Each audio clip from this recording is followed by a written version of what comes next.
राम कृष्ण हरे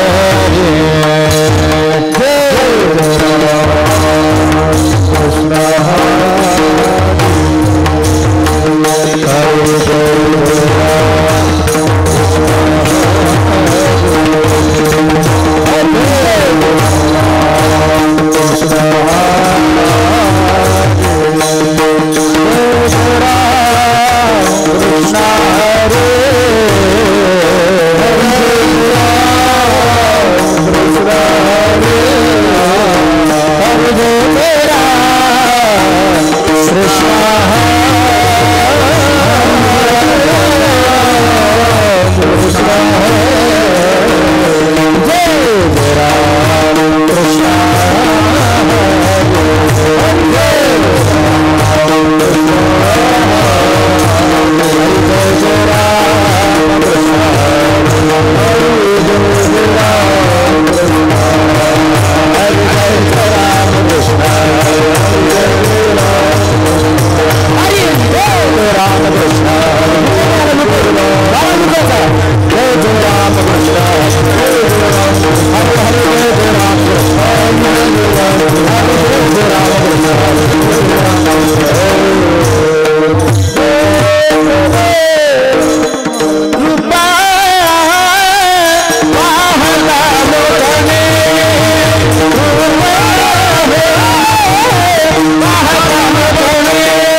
सावधान भारे ग्रासिले सावधान भारे कालाने ग्रासिले सावधान भारे ग्रासिले सावधान भारे सोन बन करारे हरि नामे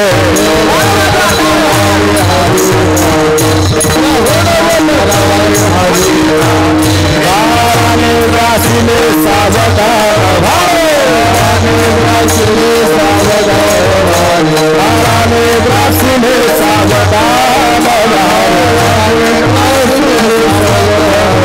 सोन बन करारे हरि नामे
सावधान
यमगढ़ पुढे हो पुढे हो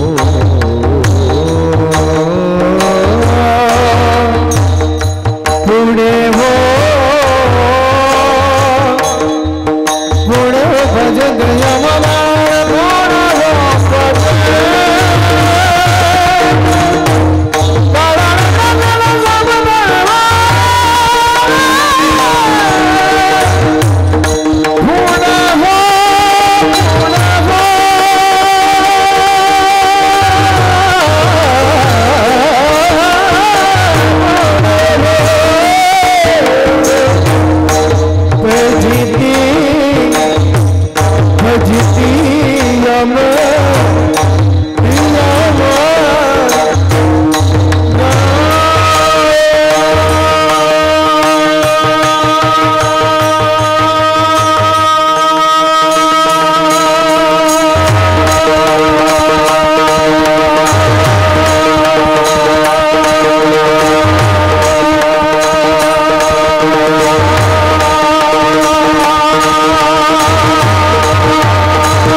काळाने ग्रासिले सावध भारे सोडवन करारे हरिनामे आयुष्य सरलिया कोणबा सांगाती पुढे हो फजिते यमदंड उपाय तो सोपा नामाचा गजर न करे विचार पुढे काही आयुष्य सरलिया कोणबा सांगाती पुढे हो फजिते यमदंड एका जनार्दनी तुकारे आंधळा देखत से डोळा सुख दुःख आयुष्य सरलिया कोणबा सांगाती पुढे हो फजिते यमदंड विठाला विठाला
काळाने ग्रासिले सावध भारे काळाने ग्रासिले सावध भारे सोडवन करारे हरिनामे आयुष्य सरलिया कोणबा सांगाती पुढे हो फजिते यमदंड पांडुरंगा करू प्रार्थना पांडुरंगा करू प्रार्थना पांडुरंगा करू प्रार्थना पांडुरंगा करू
जयांचे केल्या स्मरण होय सकळ विद्यांचे अधिकरण तेच वंदू श्रीचरण श्री गुरूंचे ते नमस्कारो आता समचरण सरोजम सांद्र नीलाबुदाबम जगननिहित पाणी मंडन मंडनानाम तरुण तुलसीमाला कंधरम कंजनेत्रम सदय धवलः संविठ्ठलं चिंतयामि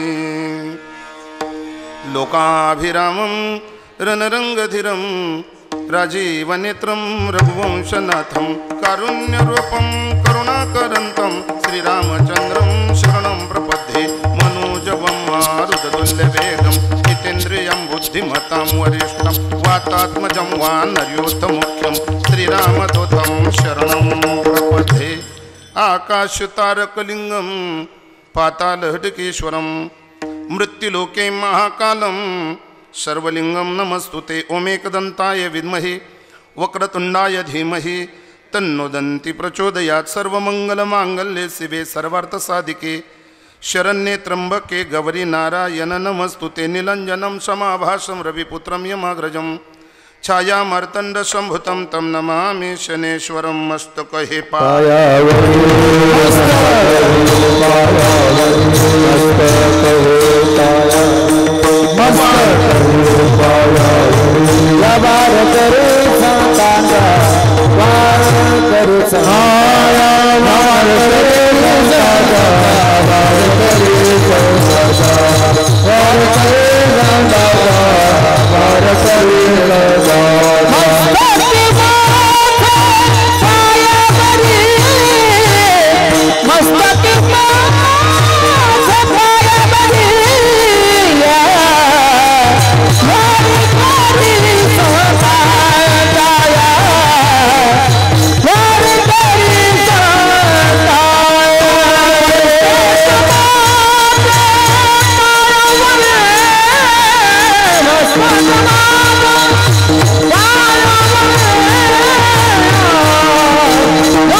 हे पायावरी या वारकरी संतांच्या काळाने ग्रासिले सावध भारे सोडवन करारे हरिनामे आयुष्य सरलिया कोणबा सांगाती पुढे हो फजिती यमदंड प्रस्तुत प्राप्तस्थळी प्राप्त प्रसंगी वैकुंठवासी स्वर्गीय हरिभक्तीपरायण खंडेराव राजाराम देशमाने यांच्या प्रथम पुण्यस्मरणाच्या दिनी पिंडदान ज्ञानदान आणि अन्नदान अशा त्रिवेणी संगमावर आपल्या आईकडील 21 पिढ्या आणि बापाकडील 21 पिढ्या अशा 42 कुळाच्या उद्धाराप्रित्यर्थ परिवारातील आदरणीय बंधू पंढरीनाथ भाऊ त्याचप्रमाणे चिरंजीव बाबासाहेब भाऊ दशरथ भाऊ कन्या इंदुताई तुकाराम गोराडे पुतणे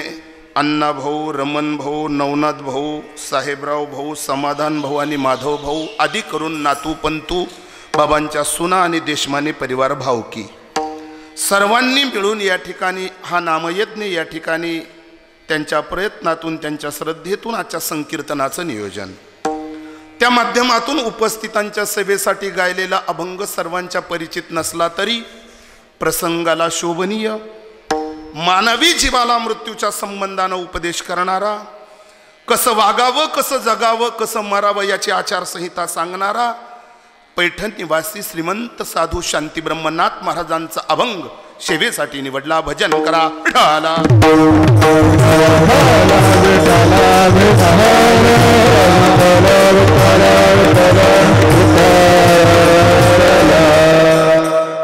अभंग पैठण निवासी शांती ब्रह्मनाथ महाराजांचे अभंग सर्वांच्या पाठात असेल नसेल पण अभंग मोठा गोड आहे या अभंगातून मृत्यूच्या भयाने त्रस्त झालेला समाज ज्या दिवशी साधू संतांकडे जातो आणि विचारतो महाराज भीती वाटते हो या जगात आम्हाला विचारलं साधू संतांनी कसली रे बाबा मृत्यूची काळाची कितीही बलदंड माणूस असला सर्वगुण संपन्न असला तरी सुद्धा त्या प्रत्येकाला भीती फक्त त्या अडीच अक्षराची त्या अडीच अक्षराचं नाव आहे मृत्यू त्याचं नाव आहे काळ संपूर्ण विश्वावर सत्ता अधिराज्य स्थापित करणारी माणसं या जगात आपण पाहिली आदिलशाही निजामशाही हुकुमशाही अनेक शाह्या आल्यात अवतारिक पुरुष सुद्धा आले काळानं ग्रासलं काळ घेऊन गेला आणि हे दृश्य डोळ्यानं पाहिल्याच्या नंतर साधू संतांनी जो काळ जिंकला, त्या साधूच्या समोर आपली समस्या मांडण्यासाठी दुःखानं पीडित झालेल्या, मृत्यूला घाबरलेल्या माणसांनी गदारोळ केला. महाराज सांगाव यावर काही पर्याय? काळाने ग्रासिले. महाराज म्हणतात या काळानं आम्हाला ग्रासलं, काहीतरी सांगा यावर.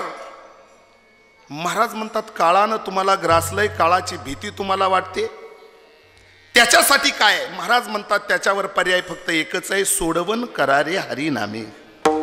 काळानं संपूर्ण विश्वाला ग्रासलं, त्यातून तुम्हाला सुटायचं असेल तर फक्त तुम्हाला हरिभजन हेच त्यावरचं औषध आहे, तेच त्यावरची औषधी आहे का त्यातून तुम्ही अमरपदाला प्राप्त व्हाल. मरणार नाही असं नाही, पण मरणाचा त्रास होणार नाही. पण काही घमेंडी माणसं नाथ बाबाला भेटली असतील असा माझा कीर्तनापुरता अंदाज आहे.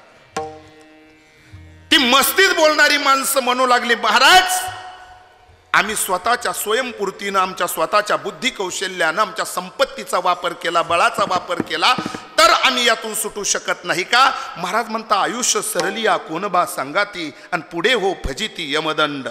किती दिवस परावलंबी जीवन जगतो? अरे जो दुसऱ्यावर विसंबला त्याचा कार्यभाग बुडाला, हा सत्य सिद्धांत आपण ऐकत आलो. म्हणून दुसऱ्यावर अवलंबून राहू नका. साधू संतांनी तर पूर्वकल्पना दिली, आपुली आपण कडा सोडवल आणि संसार बंधन तोडावेगी. या संसारानं ना कोणाला सुख दिलं ना कोणाचं समाधान या संसारामध्ये झालं. अरे संसाराच्या समोर प्रश्नचिन्ह आणि परमार्थाच्या पुढे स्वल्पविराम आहे. करायचं काय? याचं स्वातंत्र्य नियतीनं आयुष्य देऊन तुम्हाला इथं दिलंय, पाठवलंय. त्या स्वातंत्र्याचा उपभोग घ्या, त्या आयुष्याचा उपभोग घ्या. काय करा? महाराज म्हणतात तुमच्या जीवनामध्ये दुसरं तुम्हाला काहीच करायचं नाही हे तर तुम्ही परावलंबी हा तिथं आल्याच्या नंतर आयुष्य सरलिया कोणवा सांगाती पुढे हो फजिती यमदंड. मृत्यूनंतरचा प्रवास फार बिकट आहे. तुम्ही आयुष्याच्या वाटेवर तुम्ही तुमचा बँक बॅलन्स, सत्ता संपत्ती, लेखा सोनाच्या जीवावर मौज मजा कराल, पण महाराज ही सगळी जाग्यावर थांबतील. पेटायचंय ते एकट्याला, मरायचंय ते एकट्याला, चित्रगुप्ताच्या दरबारात पाप पुण्याचा हिशोब द्यायचा आहे तो एकट्याला. हे कळाल्याच्या नंतर काही दुःखी जीवानं महाराज नाथांना विचारलं, महाराज यावर काहीतरी आता औषधी सांगा. कळालं नव्हतं तोपर्यंत अज्ञान होतं, म्हणून आम्ही उगाच भावनेच्या भरात उगाच फापट पसाऱ्याच्या गप्पा मारल्या. सांगा ना महाराज यासाठी काय केलं पाहिजे? महाराज म्हणता उपाय येतो सोपा नामाचा गजर. काही करू नका, उपाय फक्त एकच आहे, सोपा आहे आणि तो तुम्हाला करण्यासारखा आहे. याची दिही याची डोळा भोगी जे मुक्तीचा सोहळा, हा अनुभव आम्ही घेतला म्हणून उपाय येतो सोपा नामाचा गजर. महाराज म्हणता नाम तुमच्या मुखामध्ये जर असेल तर नकरी विचार पुढे काही, मग तुम्हाला पुढचा विचार करायची गरज नाही. नामधारक हा मोक्षालाच जातो, त्याला कुणाच्या सेपरेट श्रद्धांजलीची गरज पडत नाही. याचे असंख्य दाखले आम्ही अनुभवले, पाहिले, म्हणून हाच उपाय तुम्ही तुमच्या जीवनामध्ये त्या ठिकाणी निवडा. पण तरी सुद्धा सांगून माणसं ऐकण्याच्या मनस्थितीत नाही. तुका म्हणे कैसे आंधळे हे जन आणि गेले विसरून खऱ्या देवा. यांना विसर पडला म्हणून एका जनार्दनी तुकारे आंधळा. महाराज म्हणतात बाकीच्या सोड, पण तू डोळे झाकून रात्र करतो ही मोठी शोकाची गोष्ट आहे. तू कांदळा आहे, सुख दुःख डोळा. महाराज देखून या. आतापर्यंत अनेकांचं सुख दुःख तू पाहिलं. चांगली चांगली माणसं या मृत्यू लोकात आली, मस्तीत घमेंडीत जीवन जगली. महाराज मरायचं विसरली, अर्ध्या आयुष्यात उचलली. हे तुका बघितलं नाही. हे प्रात्यक्षिक पाहून तरी आता बदल कर. काय बदल कर? भगवंताचं चिंतन कर.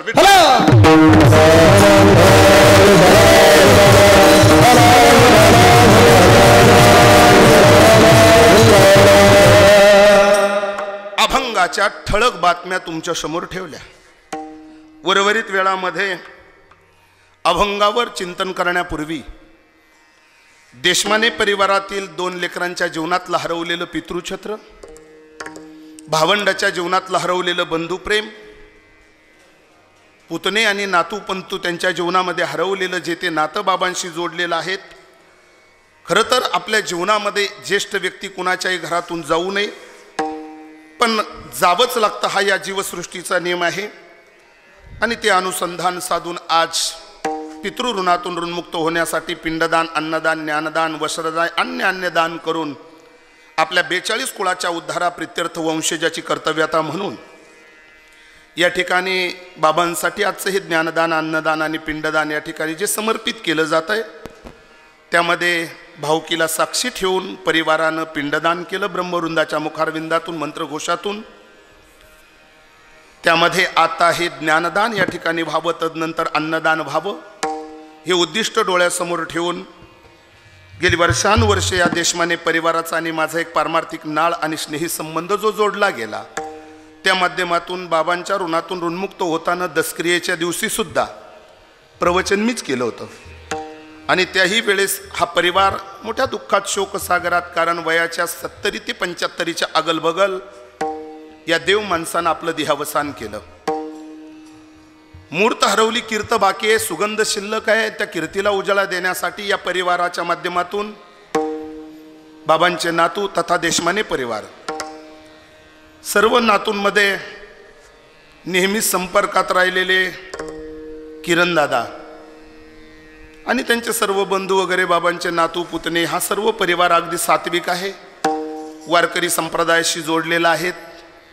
आणि त्यातली त्यात खरं तर नाथ संप्रदायाची दिशा दीक्षा महाराष्ट्रातील एक ख्यातनाम संत मालिकेतील विभूती आदरणीय हरिभक्तिपरायण परमपूजनीय अण्णाबाबा सोनेवाडीकर यांच्याकडं त्यांची श्रद्धा आहे. गुरुस्थान मानून बाबांचाही आशीर्वाद या परिवारात आहेत. विशेषत्वानं संप्रदायाची उंची अगदी या परिवारानं अथपासून इथेपर्यंत जपली. गेली 25 वर्षापासून जेव्हापासून मी कीर्तन करायला लागलो तेव्हापासून या गावाचा, देशमाने परिवाराचा एक पारमार्थिक नाळ माझा अविरत जोडलेला आहे. सुखदुःखामध्ये त्या ठिकाणी कायमच उपलब्धता हाक मारली का असतेच. म्हणून या संपूर्ण कार्यक्रमाचं सूत्रसंचलन देशमाने परिवारानं तर केलं, त्यामध्ये प्रामुख्यानं मौलिक आणि मोलाचा वाटा आणि तो श्रेयवाद देताना मी निश्चित किरणदादांना देईलच. त्यामध्ये त्यांनी गायक वादक कोण असावं, कसे असावेत याच्याही संबंधानं त्यांनी अशी गोड पडताळणी केली आणि आज माझ्या संकीर्तनाला या परिवाराच्या प्रेमास्तव त्यांच्या दुःखात सहभाग नोंदवण्यासाठी महाराष्ट्रातील एक गायनाची ख्यातनाम विभूती, प्रातस्मरणीय आदरणीय परमार्थप्रेमी भजन सम्राट स्वरसम्राट गायन गंधर्व स्वरभास्कर आदरणीय प्रकाशजी महाराज नाईकवाडे मंजूर, त्यांच्या सहसाथीला प्रातस्मरणीय आदरणीय परमार्थप्रेमी माझ्या येवला तालुक्याचं भूषण आदरणीय गान कोकिळा ज्यांना आम्ही म्हणतो ते आदरणीय गोकुळजी महाराज होंडे, त्याचप्रमाणे या परिवाराच्या प्रेमात अडकलेले आणि खरं तर कायम बरोबर असणारे आमचे खरं तर ऋषी महाराज नवले ही गायक म्हणून या ठिकाणी उपलब्ध आहेत. मृदुंग वाजवण्यासाठी मृदुंगाचे महामेरू, ताल सम्राट, सर्वगुण संपन्न सर्वश्री. खरं तर देशमाने परिवारानं एक वादक, एक तालमणी या वारकरी संप्रदायाला दिले ते म्हणजे सचिनदादा. आणि तरीही सुद्धा मनाचा मोठेपणा दाखवून या ठिकाणी आदरणीय मृदुंगाचार्य बाळा महाराज काळे विघनवाडीकर यांना या ठिकाणी आपण हे व्यासपीठ मोठ्या मनानं उपलब्ध करून दिलं आणि महाराजही या ठिकाणी उपलब्ध आहेत.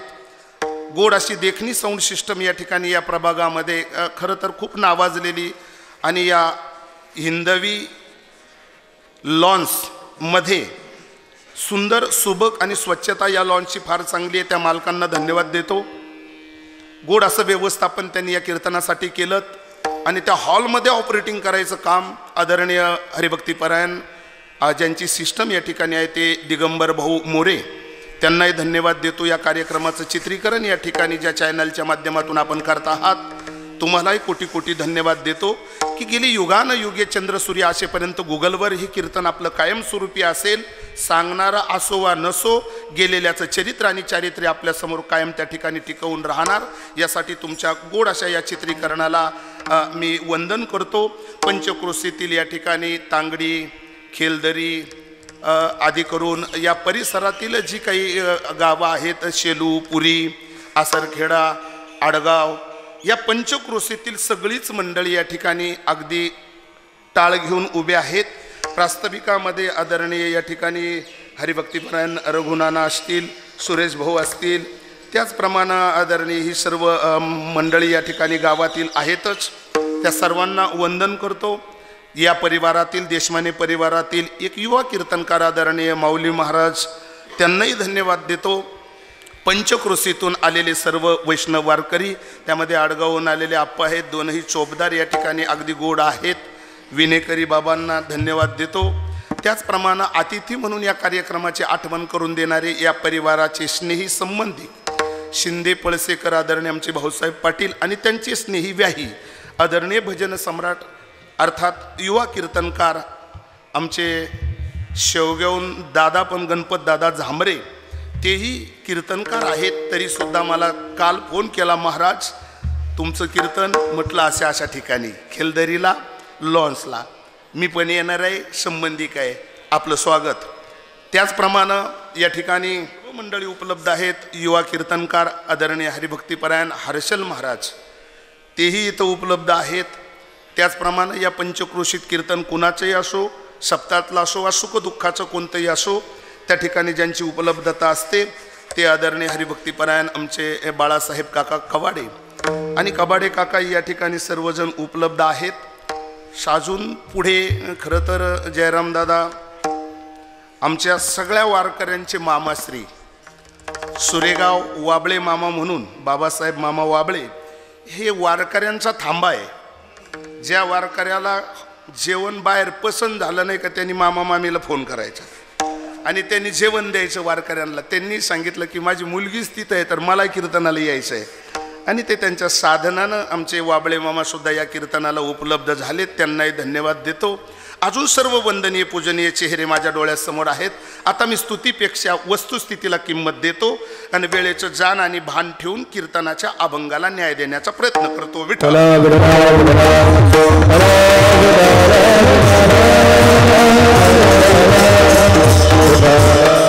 अभंग पैठण निवासी शांती ब्रह्मनाथ महाराजांचे अभंग सर्वांच्या श्रुत आहे. अभंगाचा शब्द अन्वय आपल्या समोर मी मांडलेला आहे. कसं वागावं, कसं जगावं आणि कसं मरावं ही आचारसंहिता संत परंपरेनं आपल्या समोर मांडलेली आहे.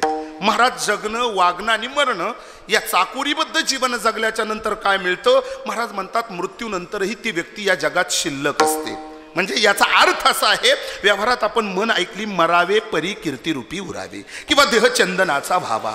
देहचंदनाचा होण्यासाठी आणि मृत्यूनंतर कीर्ती शिल्लक राहण्यासाठी काय केलं पाहिजे? तर महाराज म्हणतात त्याच्यासाठी तुमच्याजवळ भाग भांडवल असलं पाहिजे. ते भगवत चिंतनाचं, सत्कर्माचं. आणि सत्कर्माचं गाठोडं ज्याच्याबरोबर असतं त्याच्यासाठी अधोगती कधीच नसते. महाराज म्हणतात कर भला तो हो भला. जेव्हा तुम्ही चांगलं कराल त्या दिवशी चांगल्या माणसाचं चांगलंच होतं आणि देह संपला तरी त्याचा सुगंध जगाच्या बाजारामध्ये शिल्लक असतो. एरवी आपण प्रमाण त्या संबंधांना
चांगलं वागलं का चांगलं होतं. कर भला तो हो भला उत्तमचे उरी कीर्ती मागे.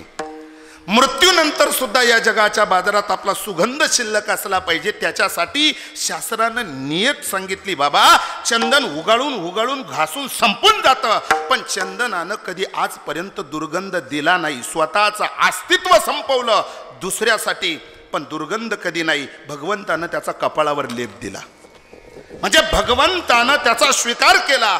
आमचा स्वीकार चाहे देव करो ना करो किमान शेजाऱ्यानं तरी केला पाहिजे. आमचा सुगंध किमान 10व्यापर्यंत तरी शिल्लक असला पाहिजे. मरावे परी कीर्तिरूपी उरावे. महाराज सुगंध शिल्लक राहण्यासाठी आम्ही चांगलं वागलं पाहिजे. कसं वागलं पाहिजे?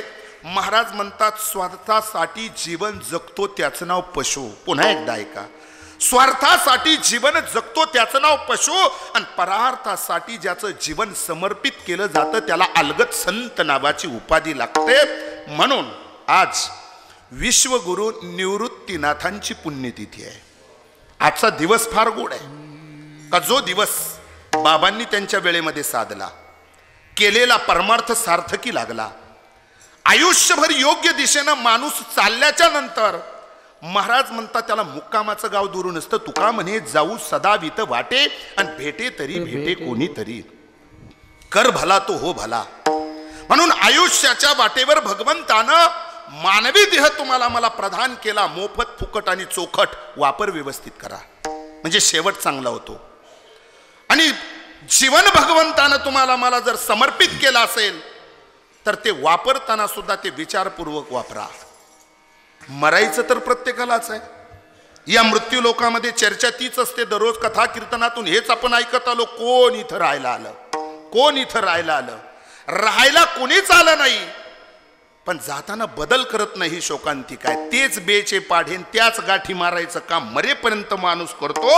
म्हणून तर भविष्यात पुढचा धोका त्याच्यासाठी संतांनी सांगितला, बाबा असं काही करू नको. मग प्रत्येक क्षणोक्षणाला मृत्यूची आठवण डोळ्यासमोर ठेव. क्षणोक्षणा हाची करावा विचार. करावया पार भव सोंगे, करावया पार भव सोंगे.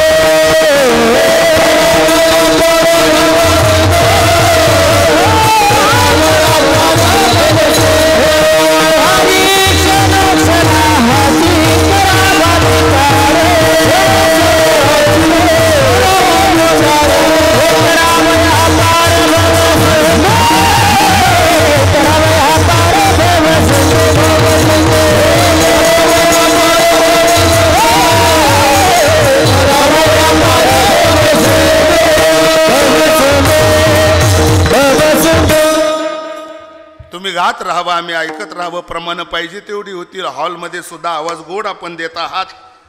आणि माझ्या व्याख्यानापेक्षा तुमच्या गायनाची शुद्ध चाहते इथं बरीच आहेत. क्षणोक्षणा हाची करावा विचार. तरवया पार भव सिंधू, पण नाशिवंत देह जाणार सकळ आयुष्य खातो काळ सावधान. या शब्दाखाली अंडरलाईन करा. हे सगळं करायचं आहे, पण प्रत्येक क्षण हा मौलिक आणि मौल्यवान आहे. देवानं तो तुम्हाला विनामूल्य दिलाय, त्याचा वापरही व्यवस्थित करा. आणि मरता मरता मृत्यूपूर्वी मृत्यूची तयारी करून ठेवा. का मला एक दिवस हे जगत सोडायचं आहे. हे दृश्य आपण डोळ्यानं बघितलंय. आतापर्यंत अनेकांचे दावे झाले, अनेकांच्या अंत्यविधी निघाल्या, अनेकांना जाताना आम्ही पाहिलं. महाराज म्हणता तुमचा देह चंदनाचा व्हावा असं जर तुम्हाला वाटत असेल तर मृत्यूपूर्वी मृत्यूची तयारी करून ठेवणं फार गरजेचं. मरणादी सावध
मरणाआधी सावध व्हा.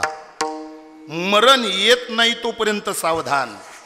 एकदा काळ आल्यानंतर मग तो हलू देत नाही, चालू देत नाही. मृत्यूपूर्वी काय करायचंय? महाराज म्हणतात मरणाची तयारी करून ठेवायची आहे. काय करा?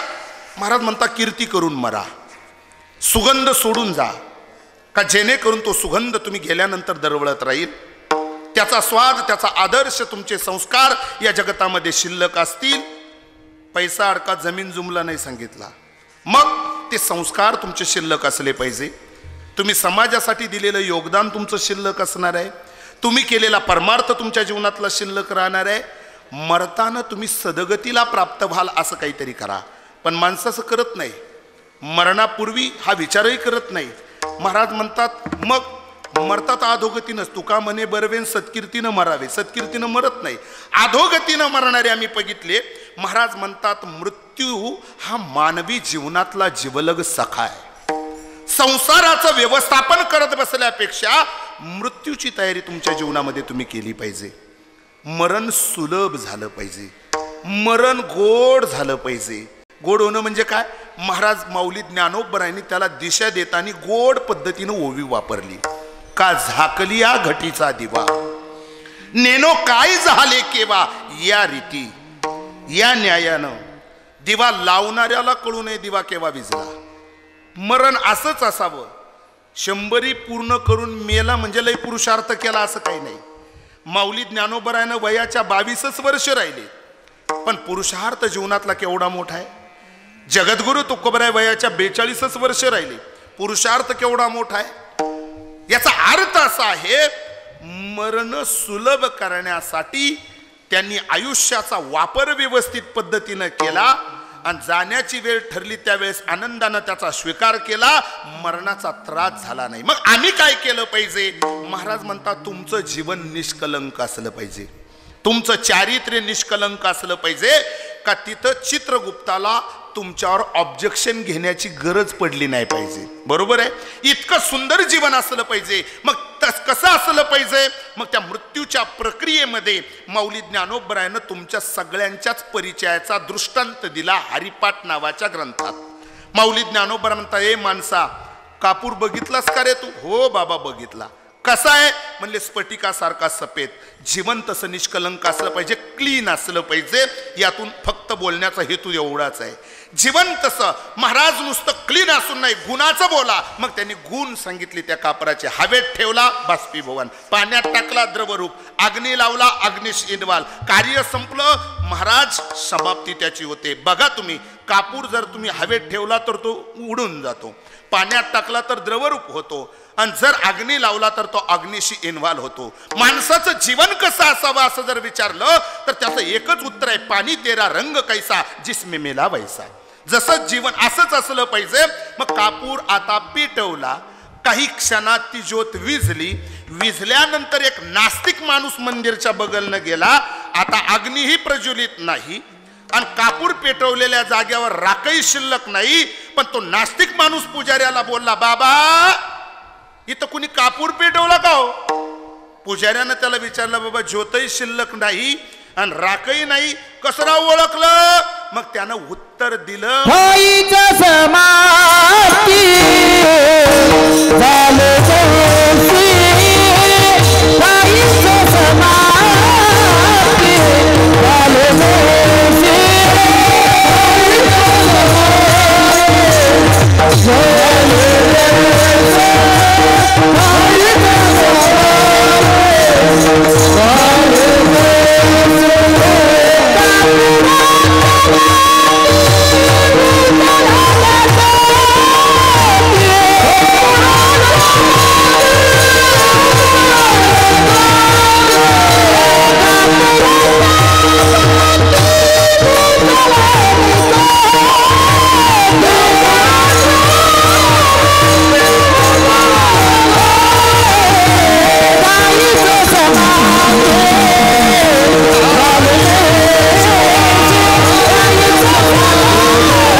कापुराच्या वाती उजळल्या ज्योती ठाईच समाप्ती झाली जैसी. जीवन माणसाचं असंच असावं, मृत्यू सुलभ व्हावा याच्यासाठी माणसानं कायम स्वरूपी मृत्यू डोळ्यासमोर ठेवावा. पण आज माणसं सगळ्या गोष्टी डोळ्यात तेल घालून जागे आहेत.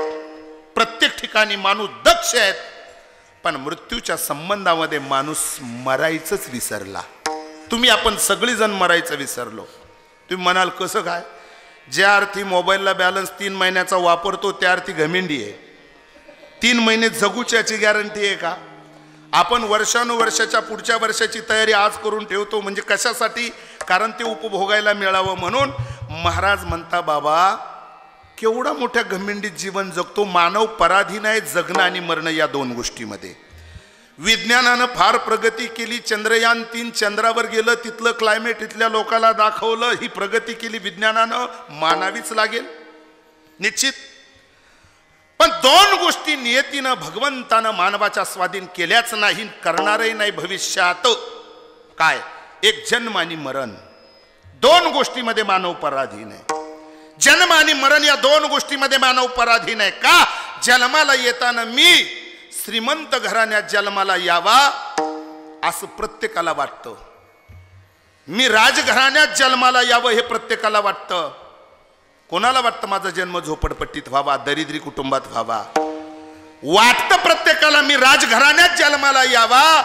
पण आपल्या मनावर नाही, झोपडपट्टीत जन्म होतो. चला, झोपडपट्टीत जन्म झाला म्हणून काय कर्तृत्वानं त्या झोपडीचा महाल बनवला त्या माणसानं.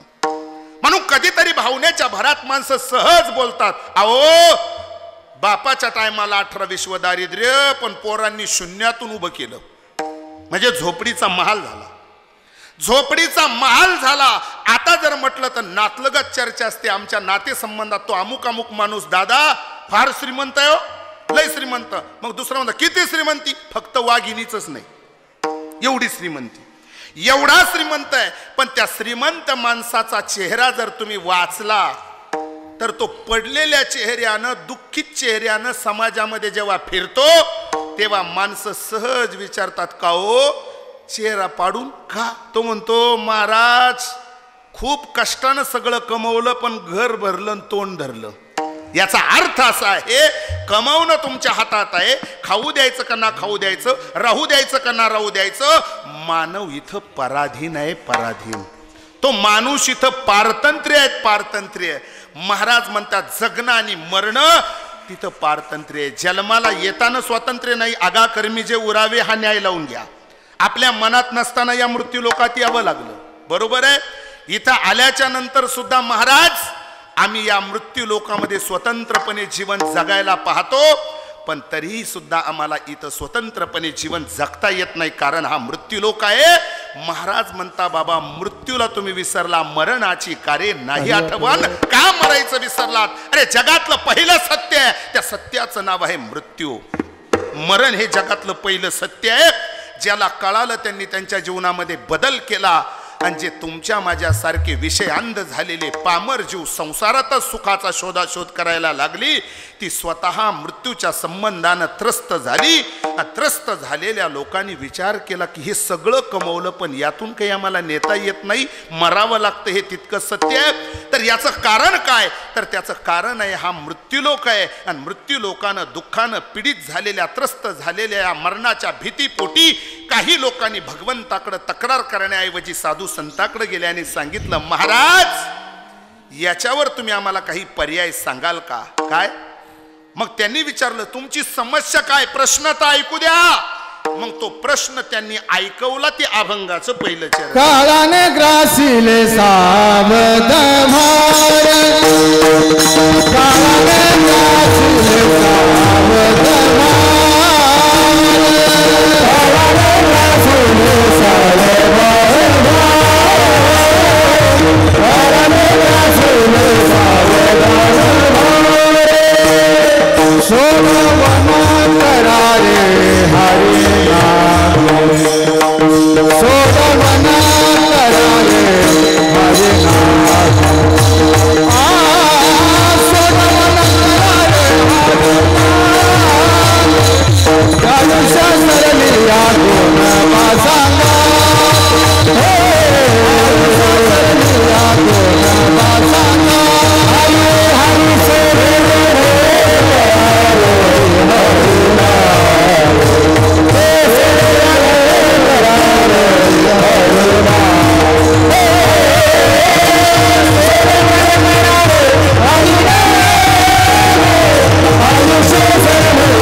समस्या घेऊन गेल्याच्या नंतर या मृत्यूला घाबरलेल्या लोकाला साधू संतांनी उपदेश केला. त्यामध्ये प्रामुख्यानं नाथ बाबांनी सांगितलं, बाबा सावधान, रात्र वैर्याची दिवस धोक्याचे. काळानं सगळ्या जगावर सत्ता प्रस्थापित केली. आतापर्यंत रथी महारथी दिग्गज आले, आले गेले, संपले.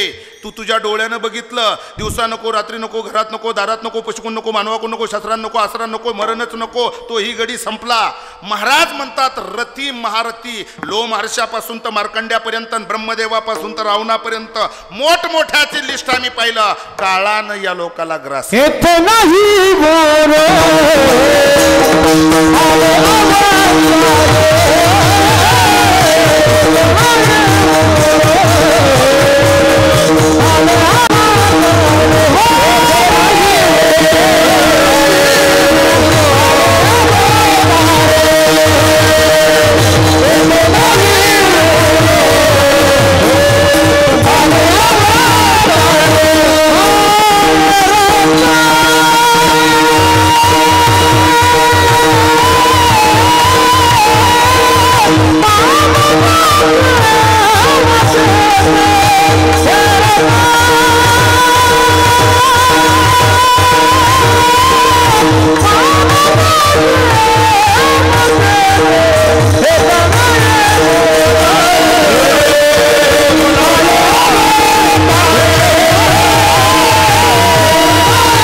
महारथी दिग्गज आले. ऋषी महाराज काय गाताय आपण? महाराज साधू संतांनी दिशा दिली. येथे उरो नाही आले अवतार येरती पामर जीव किती. या मृत्यू लोकाचा संबंध प्रत्येकाला जपावाच लागतो. इथं राहण्यासाठी कुणी आलं नाही, जाणारे आहोत आपण.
बरायची गोड गवळण आहे. तुम्ही दिलेल्या प्रमाणातून केलेला उपदेश आहे. येणे एकले हो जाणे हे शेवटी, येथे राहण्याची नाही कल्पकोटी. महाराज म्हणतात जोडीले धन ते न चाले शेवटी. काय आपल्या जीवनामध्ये साधू संतांनी जगाला गोड उपदेश दिला. मग काय करा? सोडवण करा रे हरी नामी, हा त्यावरचा पर्याय. पण महाराज हरिनामानं आतापर्यंत कुणी तरलंय का? महाराज म्हणतात ज्यानं मृत्यू समयी देवाचं नामचिंतन केलं तरले तरती हा नामाचा भरोसा आपण ऐकला. पैकी आयुष्य व्याभिचार कुकर्म पाप कर्म केलं त्या व्यक्तीचं नाव आहे आजामेळा. आजामेळा. पण भेटी महर्षी नारदाची झाली आणि नारदानं सल्ला दिला, बाबा तरण्यासाठी भाग भांडवल सत्ता संपत्ती उपयोगाची नाही, मग त्याच्यासाठी देवाचं भजन महत्वाचं आहे. पण त्यांनी सांगितलं कसं करायचंय, मुलाचं नाव नारायण ठेव. आणि जाता जाता मुलाच्या निमित्तानं ध्यास लागला आणि आज्या मेळ्याला स्वर्गाची प्राप्ती झाली. ऐकलंय आपण.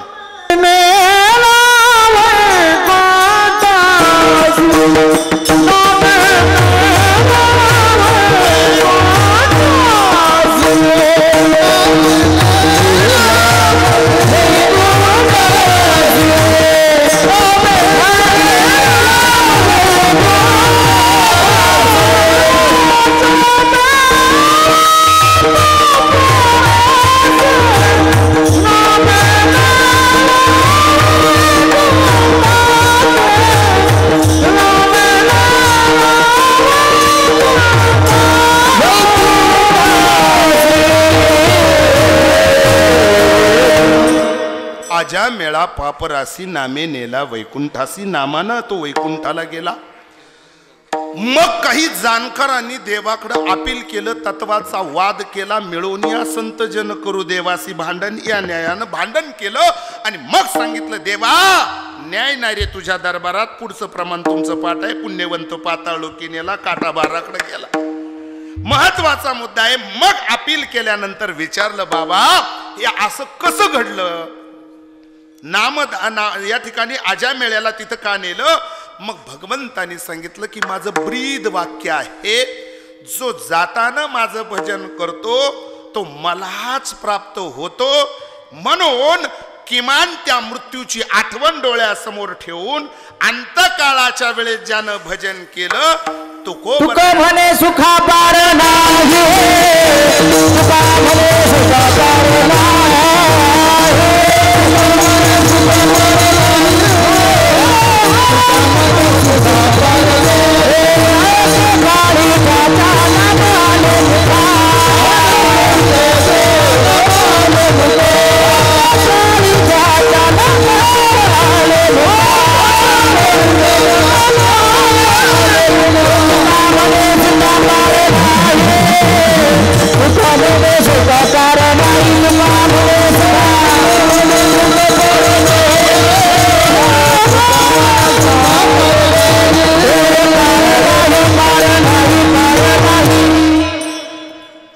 जगद्गुरु तुकोबंतात अंतिम टप्प्यात मृत्यू समयी ज्यानं मृत्यूची आठवण ठेवली तो मला प्राप्त होतो.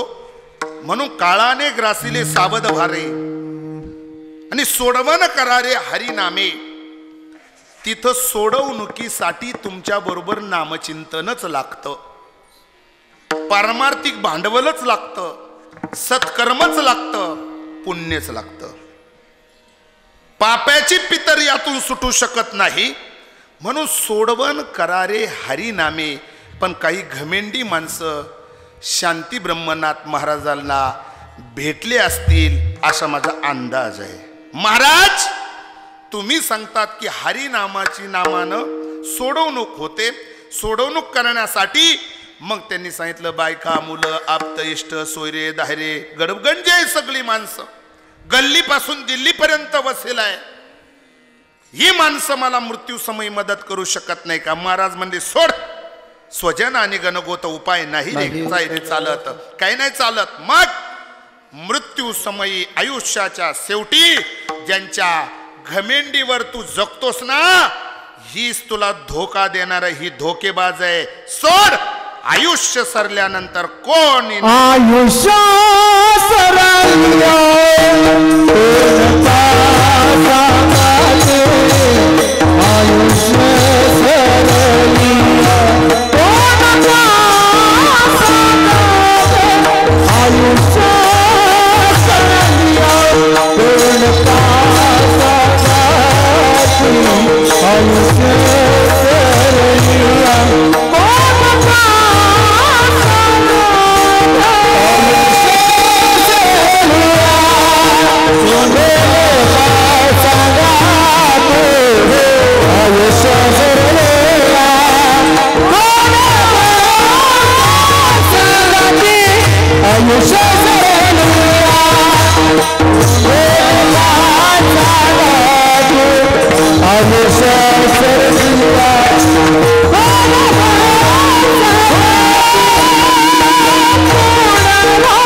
गोड संदेश दिला साधू संतांनी.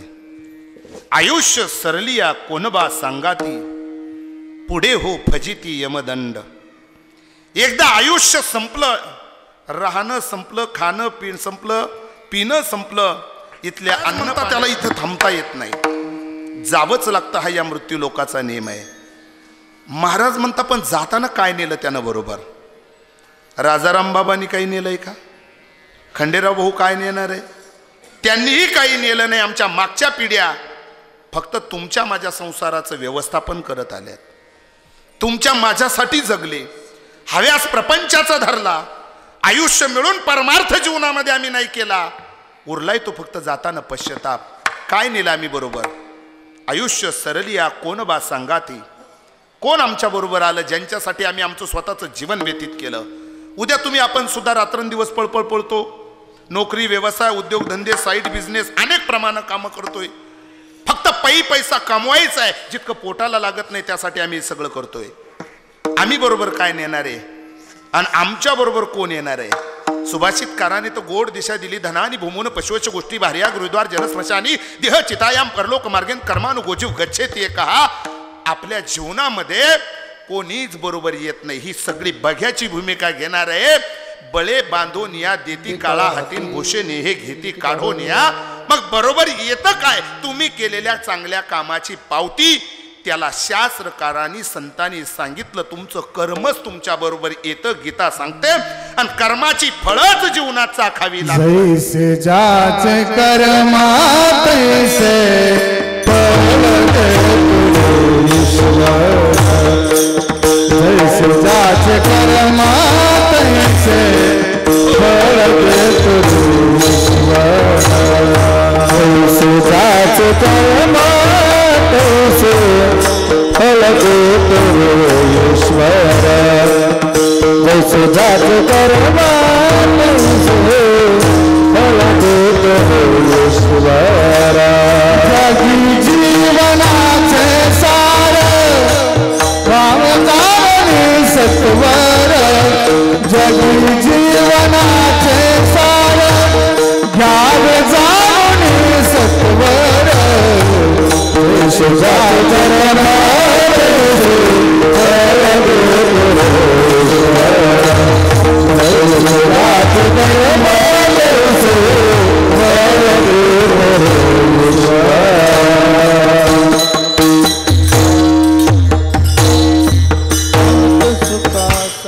पेरणी चांगली करा आणि मग चांगल्या फळाची अपेक्षा करा.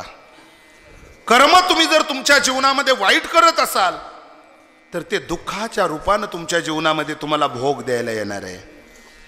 तुम्ही जर चांगलं कर्म केलं असेल तर ते पुण्याईच्या रूपानं तुम्हाला सुख द्यायला येणार आहे.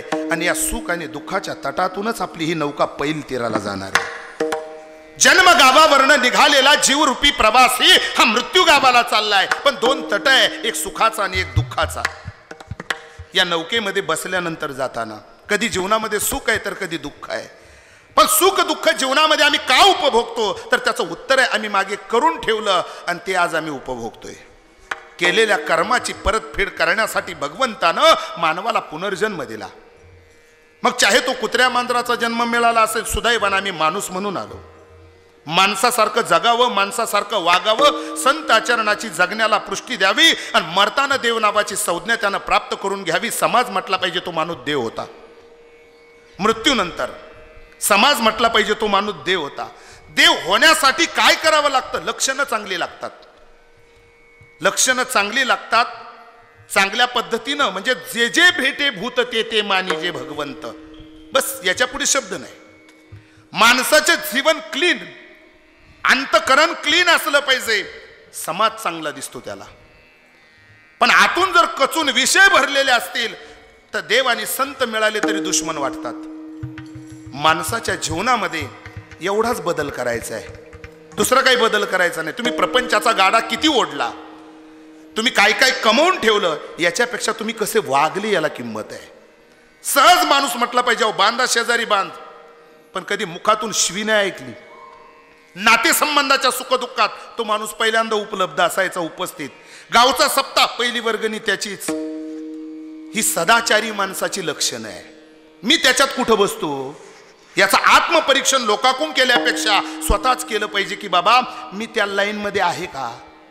आणि जर माझी लाईन चुकून जीवन जगत असेल तर नरक आपल्यासाठी सेपरेट ठरलेला आहे.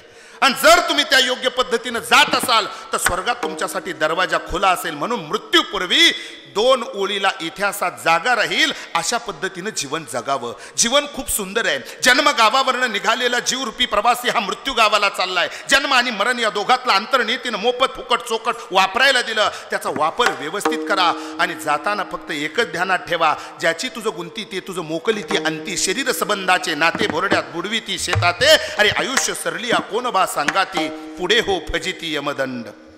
पुढची फजिती तुझ्यासाठी ठरलेली आहे. म्हणून मी जन्माला आल्याच्या नंतर इथं आल्यावर मला काय करायचं आहे. महाराज म्हणतात पहिल्यांदा तुला तुझ्या आई वडिलाची सेवा करायची आहे, तुला कुटुंबाची सेवा करायची आहे. कारण त्यांच्यामुळे तू, जर आई वडील नसते तर या ठिकाणी हे उपकार आहे गंगा भागीरथी हौशा आजींचे आणि खंडेराव बाबांचे. का या 2 अपत्य म्हणजे 3 अपत्याला जन्म देत असताना त्यांनी त्या अपत्यांना संस्कार दिले आणि त्या संस्कारानं तुम्ही ही माणसं जोडली. गेलेल्या व्यक्तीनं काय जोडून ठेवलं, त्यांची कमाई काय, ही तुमची उपस्थिती, ही त्यांची खरी कमाई. म्हणून आयुष्याच्या शेवटी जाता जाता आपल्याला संस्कार देता आले पाहिजे. कुटुंबावर प्रॉपर्टीपेक्षा संस्काराला किंमत आहे आणि त्याच व्यक्तीचा शेवट गोड होतो. आल्यानंतर आम्हाला काय करायचंय. महाराज म्हणता इथं मृत्यू लोकांमध्ये आम्ही माणूस म्हणून आलो, माणसासारखं जगायचंय, माणसासारखं वागायचंय आणि मृत्यूची तयारी करताना देव नावाचा पुरुषार्थ आमच्या जीवनात आम्हाला मिळवायचा आहे. म्हणून आपत्याची जबाबदारी येते, आमची जबाबदारी येते का आमचे पूर्व पुरुष आमच्यासाठी दैवत आहे. पहिली स्टेप तीच आहे. ते तीर्थ ते क्षेत्र जगी तेची पवित्र भक्ती कथेचे मैत्र जया पुरुषा, आम्ही करू तयाचे ध्यान आणि ते आमचे दैवतार्चन. माऊली ज्ञानोबा म्हणतात. आता पुढचं पाठ आहे सकल तीर्थाचे धुरे जे का माता पितरे. त्याच अनुसंधानाने आई वडील आमच्यासाठी देव आहे, आई वडील आमच्यासाठी तीर्थ आहे, जगात तेच पवित्र आहे. आणि जोपर्यंत आमचे आई वडील जिवंत आहे तोपर्यंत आम्हाला कुठं जाण्याची गरजही नाही. काय, कारण तेच आमच्यासाठी सर्वस्व आहे ना. मग आई वडील जोपर्यंत जिवंत आहे तोपर्यंत त्यांची सेवा अति महत्वाची आहे. सबसे बड़ी पूजा है माता पिता की सेवा. सबसे बड़ी पूजा माता पिता की सेवा. चाहे ना पूजे मूरत, चाहे ना सूरत पूजा. श्री राम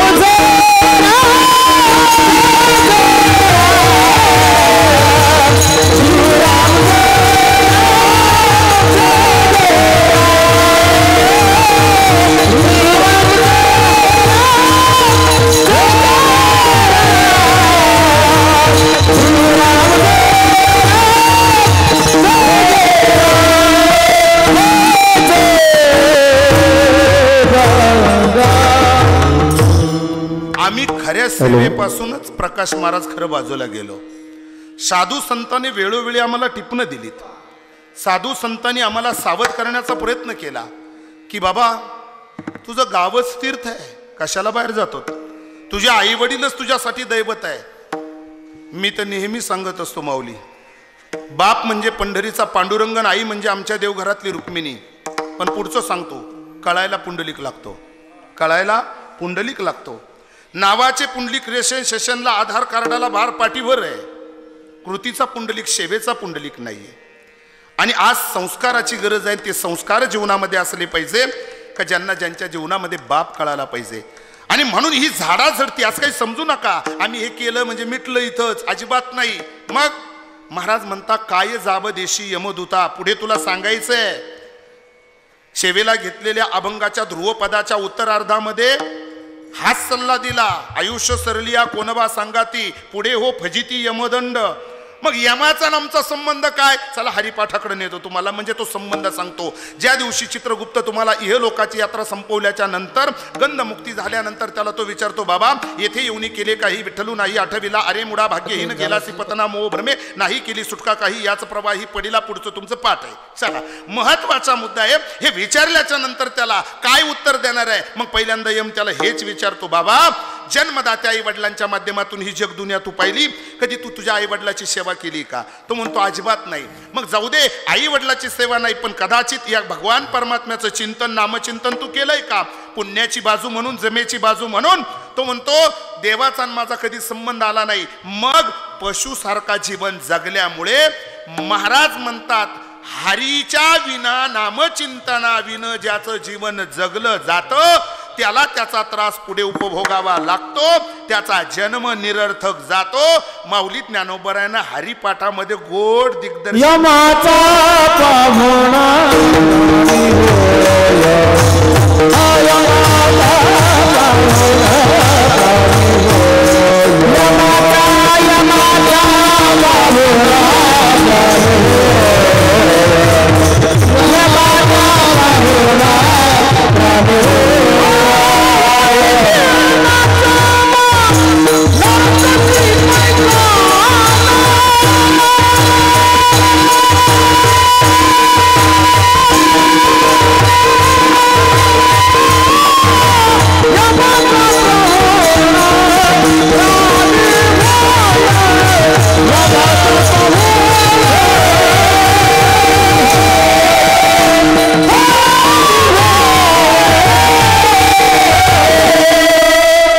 हरिवीन जन्म नरकची पै जाना, यमाचा पाहुणा प्राणी होय. आयुष्य सरलिया कोणबा सांगाती, आणि पुढे हो फजिती यमदंड. पुढे तुला मग यम महाराज म्हणता यमाचे यमदंड बैसतील माथी. यम त्या ठिकाणी तुला असं सवलतीत सोडणार नाही, तो तुला जाब विचारणार आहे. तेव्हा तुझ्याकडं काय उत्तर आहे? मग यमाचा पाहुणचारही तोच आहे. तो विचारणार का आल्याबरोबर चहा घेणार का, कॉफी करू का, नाश्ता करता का, जेवणच करून जाता? तो हे विचारितच नाही, केलेल्या पापाचा जाब विचारतो. आणि जर त्याचं उत्तर त्याला देता आलं नाही तर मग मारी ती झोडी ती तोडी ती निष्ठुर यमाचे किंकर बहुसाल. यम मारतोय, झोडतोय, तोडतोय, फोडतोय. महाराज मग त्यावेळेस तुम्ही तुमच्या नातलगाला हाक मारू शकता का? महाराज कितीही प्रेम करणारे नातलग असतील तरी ते तुम्हाला तिथं सोडवायला येऊ शकत नाही, कारण आउट ऑफ कव्हरेज, ते रेंजच्या पलीकडे आहे. तिथं उपयोगच नाही. मग महाराज याच्यावर काही पर्याय तुमच्याकडे आहे का? महाराज म्हणले हो. उपाय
उपाय तो सोपा नामाचा गजर.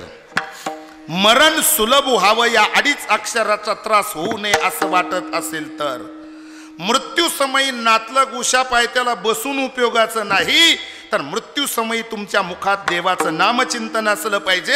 हा सगळा त्रास जाग्यावर क्षीण व्हावा असं जर वाटत असेल तर उपाय येतो सोपा नामाचा गजर. हा पुढचा प्रवास तुमचा सुखरूप व्हावा असं वाटत असेल तर तुम्ही काय केलं पाहिजे? नामचिंतन केलं पाहिजे. का नामचिंतन करायचंय? महाराज म्हणतात नामचिंतनानं तुम्हाला नवचैतन्य आणि नवसंजीवनी मिळते. कशामुळे? महाराज म्हणतात नाम नाम नाही, नाम अमृत आहे. नाम अमृत आहे. आणि अमृताचा गुण काय असं जर विचारलं दादा तर त्याचं उत्तर आहे अमृताचा गुण आहे न मृता हा येते अमृता. अमृत मरण नावाचा शब्द कानानं ऐकत नाही. मग अमृत कुठं आहे? स्वर्गात आहे. समुद्राचं मंथन केलं, 14 रत्न निघाली. दैत्याबेनं स्वर्गामध्ये इंद्र दरबारामध्ये अमृत ठेवलं. मृत्यू लोकात अमृताची गरज आहे. उपाय येतो सोपा नामाचा गजर. त्या नामाचा गजर का करायचा? तर नाम अमृत आहे. म्हणून साधू संतांनी बघितलं का स्वर्गातलं अमृत मृत्यू लोकातल्या माणसाला मिळणं अशक्य आहे. कारण इथंच माणसं मरतात. कुठं? मृत्यू लोकात. इथंच माणसं मरतात. स्वर्गातले देव अमर आहे. पण गंमतच अशी आहे भूमिहीनालाच अवजार. सरकारची फॅसिलिटी सगळ्या स्कीमा अशाच असतात ज्याला त्याची गरज नाही. इथं मरणारी माणसं, इथं अमृताची गरज आहे. पण कुणी सुपीक डोकं चालवलं आणि रस्त्यानं सगळे बोर्ड लावले अमृत तुल्य. बरोबर आहे. त्याचा घेऊन काय इफेक्ट होईल मला माहित नाही, पण साईड इफेक्ट नक्कीच आहे. बरोबर आहे. हे साधू संतांनी पाहिल्यानंतर त्यांच्या असं लक्षात आलं की ही माणसं मरताय. मग यांना आम्ही अमृताची मेजवानी दिली पाहिजे. आणि मग त्यांनी त्या अमृताला लाजवणारी औषधी मृत्यू लोकात उपलब्ध केली. आणि मग त्यांनी त्याचा प्रभाव सांगितला. अमृताहुनी गोड नाम तुझे देवा, मन माझे केशवा काबा न घे. रोग झालाय आमच्या मनाला, आतून कचून भरला त्याच्यात संसार. विसरला परमार्थ, विसरला मरायचं. म्हणून आठवण करून दिली बाबा नाम हे सर्वात श्रेष्ठ साधन आहे. महाराज मग ते नंतर नाही करता येणार का? महाराज म्हणतात ती अक्कल पशु पक्षाला दिली नाही. माणूस म्हणून जन्माला आला. माणसा मरवायचं नसेल तरायचं असेल तर बोल राम. बोलो राम राम राम बोलो श्याम श्याम श्याम. बोलो राम राम राम बोलो श्याम श्याम श्याम. बोलो राम राम राम बोलो श्याम श्याम श्याम. बोलो राम राम राम बोलो श्याम श्याम श्याम. मनवा मनवा इति करो हरिनाम. मनवा इति करो हरिनाम.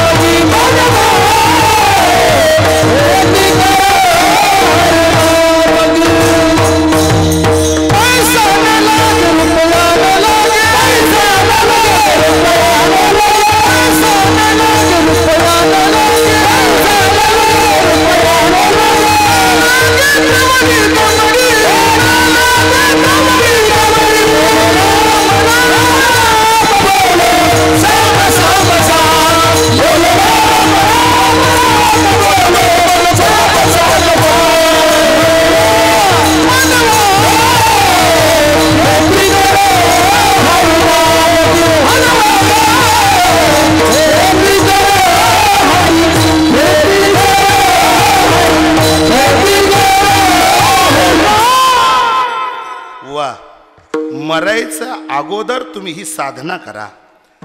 मृत्यूपूर्वी राम नामाची खेती करा. अमर व्हाल. महाराज ही सगळी गायक मंडळी ताला स्वरात गातात, कानाला गोड वाटतं. पण आम्ही साधी भोळी माणसं, आम्हाला कसं जमलं असं? याच्यापेक्षा थोडं वेगळं नाम घेण्याची पद्धती तुम्हाला माहीत आहे का? महाराज म्हणले काळजी करू नका, तुम्हाला येईल तसं सांगतो. विठोबा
विनयकडे विनयाला हरगा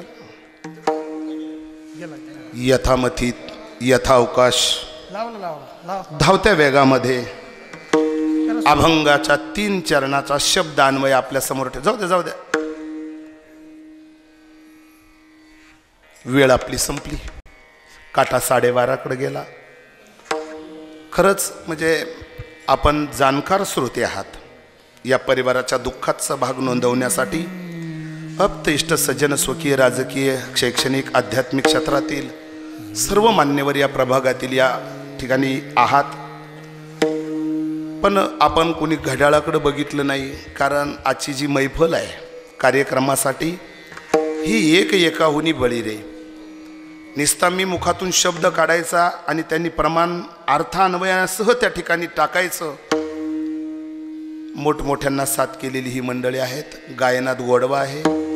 शिष्टमयी अगदी चांगल्या पद्धतीचे आहे. आणि सुंदर देखणा असणारा हा हिंदवी लॉन्स चांगल्या पद्धतीने या ठिकाणी या कार्यक्रमाचं गोड नियोजन या परिवारानं केलं. आज स्वर्गीय खंडेराव बाबांच्या जाण्यानं हा परिवार दुःखी झाला.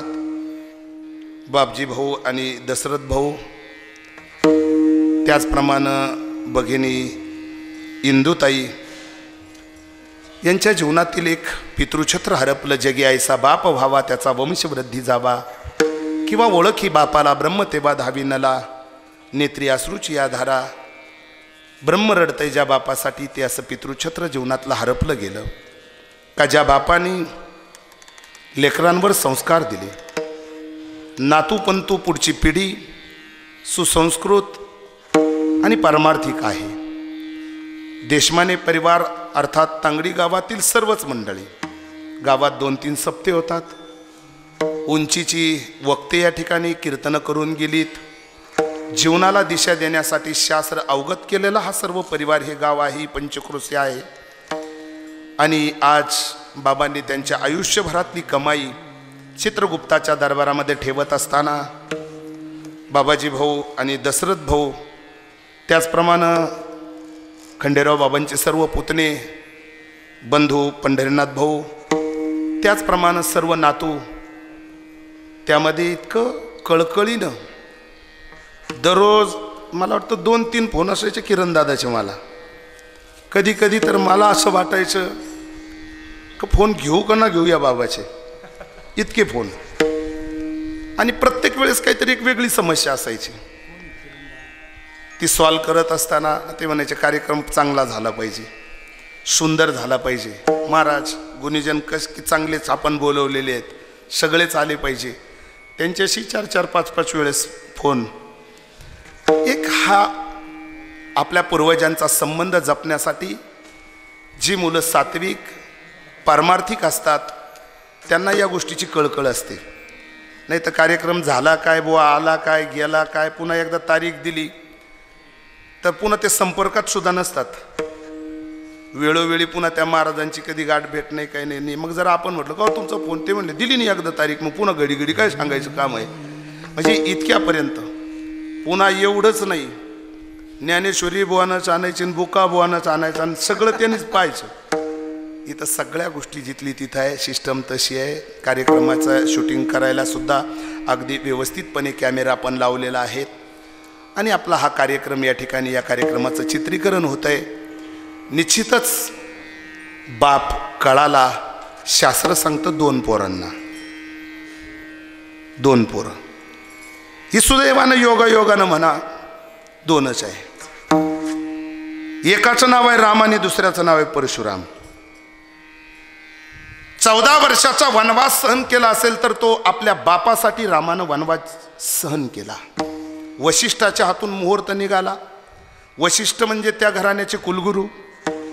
पण एवढा असताना सुद्धा बापानं बंद खोलीत आपला इथंभूत इतिहास रामाच्या कानात सांगितला, बेटा आज तुझा बाप जो जिवंत दिसतोय तर त्याच्या पाठीमागं सर्व श्रेय जर ते कुणाचं असेल तर एका गिधाड जातीत जन्माला आलेल्या जटायू नावाच्या पक्षाचं श्रेय आहे.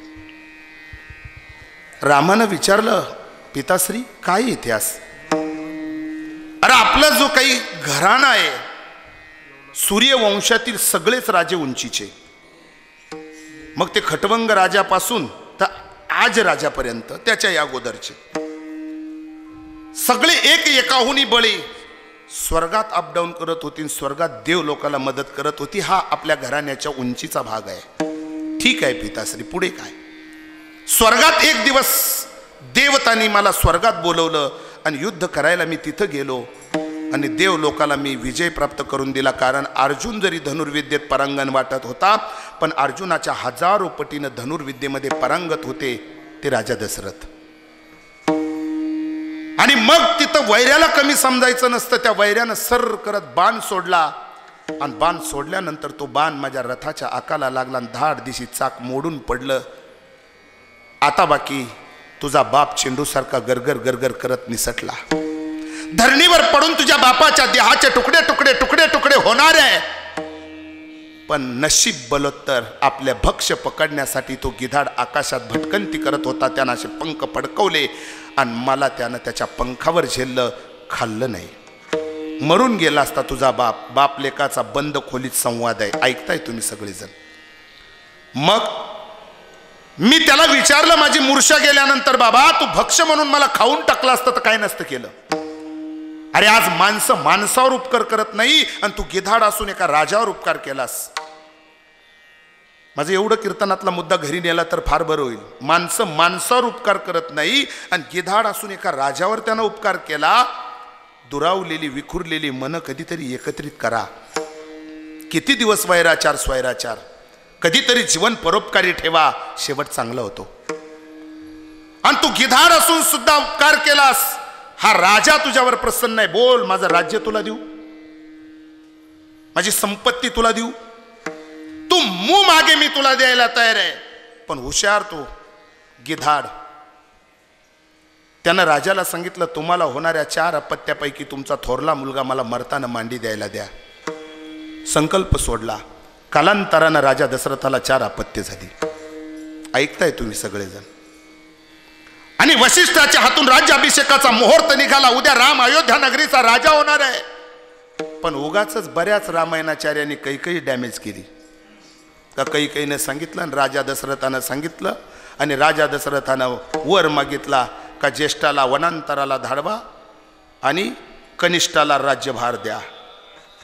असं तुमच्या मनातच कसं येतं मला वाईट वाटतं. का राजा दशरथ एवढा नावाजलेला असताना सुद्धा आपल्या बायकोचं ऐकून सुखी संसाराला दृष्ट लावील असं तुमच्या मनात का आलं? आताच्या नवऱ्यांच्या बद्दल न बोललेलं बरं, ते बाईलबुद्धीच आहे. पण पूर्वीचे असे नव्हतेच. काय का राजा दशरथ बायकोचं ऐकून आपला सुखी संसार उद्ध्वस्त करेल.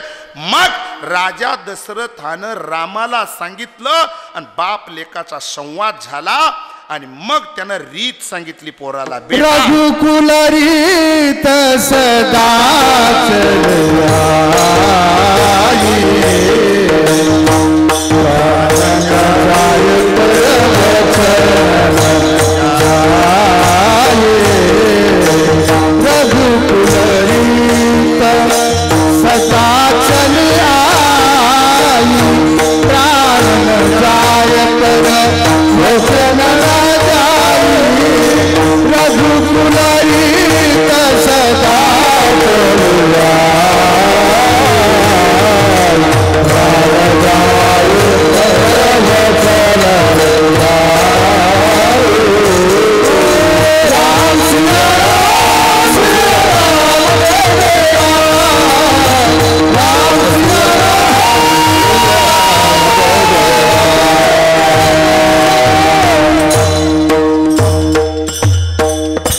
बापानं पोराच्या कानात सांगितलं बंद खोलीत आणि राजसिंहासनाचा त्याग केला आणि राम 14 वर्षाच्या वनवासाला गेला बापासाठी. मला अजून एक बारकावा सांगायचा आहे माऊली. पूर्वीच्या टायमाला बाप मुलाच्या कानात सांगत होता तर मुलगा ऐकत होता. आता कानाखाली देऊन ऐकत नाही. त्याचं कारण संस्कार चोरीला गेले घराघरातली. बाकीचं त्याचं उत्तर काय? म्हणून आज प्रॉपर्टीपेक्षा संस्काराला किंमत आहे आणि ते संस्कार आपल्या घरात असले पाहिजे. बाप कळाला रामाला आणि पुन्हा बाप कळाला परशुरामाला. ज्या प्रभागात तुम्ही राहतात या प्रभागात परशुरामाचे पाऊल पडलेले आहे. कोण परशुराम? जमत अग्नी ऋषींचा जाणकार आणि आज्ञाधारक मुलगा, त्याचं नाव परशुराम. ज्या रेणुकेचं स्थान चांदवड नगरीमध्ये आहेत, त्या रेणुकेचं शिरधडा वेगळं करायला सांगितलं जमत अग्नीनं. का आणि कशासाठी हा फापट पसारा आजच्या कीर्तनात करणार नाही, पण महत्वाचा मुद्दा आहे. बाप सांगतोय म्हणून परशुरामानं आज्ञा मान्य केली. ज्यानं 21 वेळेस पृथ्वी निक्षत्रिय केली. एवढी मस्ती आणि ताकद ज्याच्याकडे आहे तो बापापुढे शिस्तीत वागतो. याचा आदर्श घ्या, एवढा आदर्श घ्या. आणि बापानं सांगितलं बेटा हातात परशु घे आणि आईचं शिरधडा वेगळं कर. मसलदी नाही केली, परशु घेतला, शिरधडा वेगळं केलं आणि प्रसन्न अंतकरणानं बापाच्या पुढे येऊन परशुराम उभे राहिले. आणि मग सांगितलं पिताश्री आज्ञा रद्द केली, मान्य केली. बापानं आशीर्वाद दिला. बाप आशीर्वाद देतो, बाप नवचैतन्य देतो, बाप संस्कार देतो जो काळाच्या पडद्याआड गेला. आणि मग बापानं सांगितलं बेटा बोल तुला काय देऊ. हुशार आहे परशुराम. परशुरामानं बाप प्रसन्न झाल्यानंतर काय देऊ असं जर म्हटलं तर त्यांनी सांगितलं माझी आई मला जिवंत करून द्या आणि मला निर्दोष करा. मी मारल्याची आठवण तिला ठेवू नका. कमंडलूतलं तीर्थ घेतलं आणि शिंपडलं जमत अग्नीनं. रेणुकेला जिवंत केलं आणि मुलाला दोषमुक्त केलं. तेच परशुरामाला बाप असं बोलल्यावर तुला काय देऊ तर नक्कीच भावाला डावलून बाकीच्या भावंडांनी बक्षीसपत्रच केलं असतं काय. पण परशुरामानं आई जिवंत करून घेतली, बापाची उंची जगाला दाखवली. काय करत नाही बाप, तो बाप या लेकरांच्या जीवनातला हरपला गेला. म्हणून आपल्या जीवनामध्ये काही जबाबदारी आहे. जोपर्यंत आपले वडील जिवंत आहे तोपर्यंत आपल्या बोलण्यातून त्यांचं अंतःकरण दुखावलं जाणार नाही अशी वागणूक जिवंतपणे द्या. गेल्यानंतर योग्य ब्रह्मवृंदाच्या मुखातून पिंडदान करून त्या ठिकाणी महाराज त्यांच्या नावे दान धर्म करून महाराज आईकडील 21 पिढ्या आणि बापाकडील 21 पिढ्या अशा 42 कुळाचा उद्धार आपल्याला करता येतो. जे पितरा ते तारिती, जे पूर्वजा ते उद्धरती, पुत्रतया ते म्हणती भागवतकार म्हणतात. म्हणून श्राद्ध कर्म का करावं, कुणी करावं, केल्याचा फायदा काय, न केल्याचा तोटा काय, खरंच जीवदशा भगवान परमात्म्याला प्राप्त होते का, जात असेल तर एवढा कालखंड का लागावा. तर याच्या पाठीमागचं सूक्ष्म कारण आहे. खरंच भगवान परमात्म्याला जीव प्राप्त होतो, कारण ममई वंशो जीवलोके हा त्याचा संबंध आहे. मग एवढा कालखंड का लागावा, माणूस मेला म्हणजे गेला, त्याची 3 चिमटा राख झाली, उरलेली असती गंगेत विसर्जन केली. तर त्याचं उत्तर आहे जीवदशा प्राप्त होण्यात महाराज त्याला सूक्ष्म शरीर गंधमुक्तीनंतर मिळतं आणि स्वर्गाला जाण्यासाठी त्याला 12 महिन्याचा कालखंड, इहलोकापासून तर स्वर्ग लोकापर्यंतचा अंतर 86,000 योजन किलोमीटर हा प्रवास त्याला करायचा असतो. आणि 247 योजन किलोमीटर प्रति महिन्याला तिथं चालावं लागतं. त्यासाठी आपल्या वडिलांसाठी आपण काय करायचं असतं, पूर्वजांसाठी काय करायचं असतं, याचे दाखले साधू संतांनी शास्त्राने आपल्या समोर ठेवले. म्हणून याला कुणी पुण्यतिथी म्हणतं, कुणी याला पुण्यस्मरण म्हणतं, कुणी याला श्राद्ध म्हणतं, कुणी याला पिंडदान म्हणतं. जे म्हणायचं ते म्हणू द्या. हा 2 लेकरासाठी, एका भगिनीसाठी वडिलांचा कृतज्ञता सोहळा आहे. आणि हा कृतज्ञता सोहळा संपन्न होत असताना सर्व गुणगुणीजनांची साथ, भजनी मंडळाची साथ या कार्यक्रमाला लाभली. शोकाकुल सर्व असणारा हा परिवार या ठिकाणी जनसमुदाय इथं उपलब्ध आहे. सर्वांच्या माध्यमातून ही आदरांजली देत असताना जाता जाता एकच सल्ला द्यायचा आहे की जीवनामध्ये संसारातली हजारो कामं बाजूला टाका, पण एक करा, आई वडिलाची आठवण ठेवा. म्हणून एक कवी कवित्व करतो, विसरा सगळं, विसरू नको रे आई बापाला,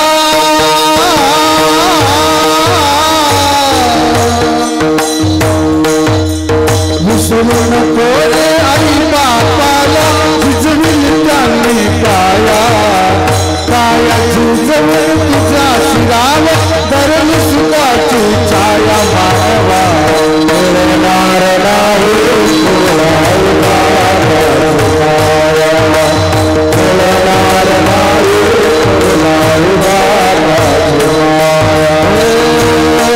तुला मिळेल बंगला माडी, शेतीवाडी मोठी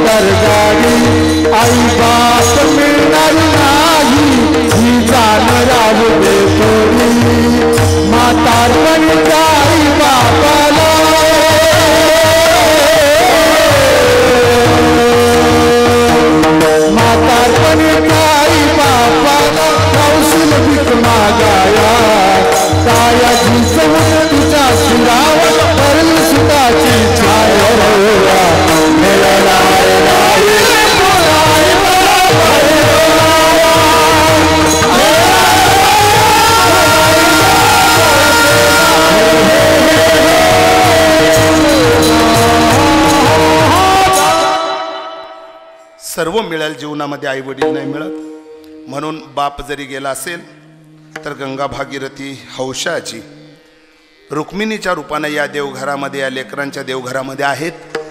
तिची पूजा व्यवस्थित करा, तिची सेवा करा, का जेणेकरून तिचं अंतकरण दुखवलं जाणार नाही.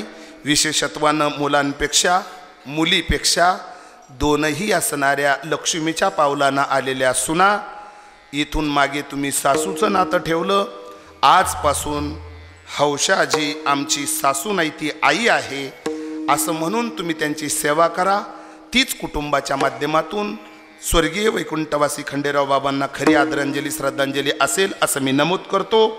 जाता जाता साधू संतांनी हे सगळं सांगितलं, पण तरी माणसं डोळे झाकपणा करतात, म्हणून शेवटच्या चरणात कान उघडणी. एका जनार्दन तुकारे आंधळा, एका जनार्दन तुकारे आंधळा, एका जनार्दनी तुकारे आंधळा, एका जनार्दनी तुकारे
बाबांनी जीवाला दिलेला हा उपदेश आहे.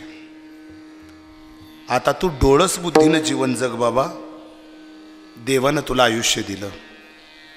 एका जनार्दनी तुकारे आंधळा आणि देखत असे डोळा सुख दुःख. हे सगळं प्रात्यक्षिक तुझ्या डोळ्यानं बघितलं. आता उघडी डोळे आजरी अद्यापन कळे. म्हणून आता इथून पुढे उरलेलं जीवन हे भगवत चरणी समर्पित कर आणि देहात संधीचं सोनं कर. हा राहिलेल्या लोकांना जीवाला केलेला असा गोड उपदेश आहे. वेळ आपली संपली. या ठिकाणी 15-20 मिनिटं परिवाराच्या सांगण्यावरनं, किरण भाऊच्या सांगण्यावरनं, सर्वांचं त्यांचं श्रद्धास्थान कुटुंबाचं आदरणीय नाथ कृपांकित अण्णाबाबा सोनेवाडीकर त्यांच्या आगमनाची वाट बघत होतो इतक्या वेळा आपण. म्हणून थोडंसं 15-20 मिनटं मी लेट केलं. पण महाराजांना खूप व्यस्त असतात. ते लांबून मुंबई पुन्हा इतर भागातूनही महाराजांकडे अनेक लोक समस्या घेऊन येतात आणि मोठी माणसं व्यस्त असतात. त्यांचा आशीर्वाद तिथून जरी तुम्हाला कुटुंबाला मिळाला तरी तो पुरा झाला असं नक्कीच आपल्याला मानावंच लागेल. म्हणून जाता जाता आज निवृत्तीनाथांच्या या पुण्यतिथीचा पर्वकाल आणि त्या पर्वाचा अवचित्य साधून 2 मिनटं आपल्या खरं तर वारकऱ्यांचं अधिष्ठान. आपण निवृत्तीनाथांच्या सोहळ्यात तुम्ही आपण नाही गेलो, पण तो सोहळा स्वर्गीय खंडेराव बाबांच्या निमित्तानं इथं निर्माण व्हावा याच्यासाठी गोड गुणीजनित आहेत. निवृत्तीदादांचं 2 मिनटं भजन करू म्हणजे वारीत चालल्यासारखं. निवृत्ती राया निवृत्ती राया